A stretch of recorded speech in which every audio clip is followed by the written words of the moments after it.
Kesimpulan bab 4 risiko. Ada 3 orang pelaku yang bingung harus memilih salah satu dari 3 sikap yang berbeda tentang risiko. Pertama, menyukai risiko. Kedua, menghindari risiko. Dan yang ketiga, tidak melakukan apa-apa atau risk netral. Nah, kamu tipe yang mana? Cara mudah untuk menguji risiko dengan taruhan atau pergi ke kasino. Kamu menerima, menyukai risiko. Menolak, menghindari risiko. Tidak peduli, artinya risk netral. Emang taruhan adil itu ada? Bagi para ekonomi, keadilan taruhan tergantung pada nilai yang diterapkan. Taruhan yang adil nilai harapan sebesar 0, tidak adil nilai harapan di bawah 0. Taruhan diharapkan di atas 0, tidak ada kecuali kamu pemilik kasinonya. Misalnya, kita menggunakan $1 pada roulette untuk melihat lebih dekat bagaimana nilai yang diharapkan bekerja. Untuk menghitung nilai yang diharapkan, kita perlu menentukan rata-rata terbobot dari semua kemungkinan hasil. Untuk kita menang, kita mendapat kemungkinan hasil sebesar 1/38 dan kemungkinan untuk kalah sebesar 37/38. Yang membuat roulette berisiko bukanlah yang terjadi pada rata-rata, tetapi yang mungkin terjadi pada putaran roda tertentu. Bagi para ekonom, resiko dari sebuah taruhan tergantung pada variasinya. Variasi adalah ukuran seberapa jauh suatu hasil tertentu dari nilai yang diharapkan.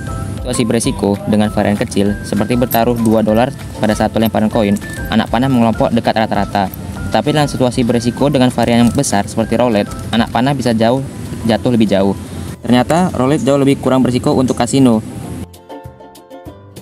Ini hukum bilangan besar yang mengatakan bahwa memainkan permainan seperti roulette berulang-ulang berkemungkinan besar akan menghasilkan hasil rata-rata yang mendekati nilai yang diharapkan. Hukum bilangan besar juga berlaku bagi perusahaan asuransi. Seperti kata pepatah, jangan masukkan seluruh telur dalam satu keranjang yang sama. Karena hukum angka besar, menjalankan kasino atau perusahaan asuransi tidak beresiko seperti kedengarannya. Hukum angka besar bahkan bisa bekerja untuk Anda jika Anda berinvestasi di pasar saham. Dan ini membawa kita kepada satu situasi terakhir yang beresiko, seleksi yang tidak bermanfaat. Untuk menggambarkan seleksi yang tidak bermanfaat, mari lihat contoh sederhana yang melibatkan mobil bekas.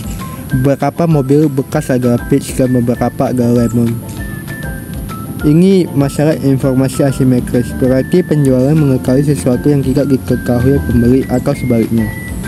Dalam contoh mobil bekas kami, informasi asimetris dapat membuat tidak mungkin membeli mobil bekas yang baik. Efek ini disebut seleksi adversarial. Untuk melihat bagaimana pemilihan yang menyebabkan mempengaruhi pasar asuransi kesehatan, kita lihat individu yang menghindari resiko yang mencari cakupan kesehatan. Untuk tetap dalam bisnis, perusahaan asuransi harus mengenakan premium yang cukup tinggi untuk menutup biaya yang diharapkan. Dalam keadaan apa, optimasi individu menghasilkan hasil yang baik bagi kelompok secara keseluruhan.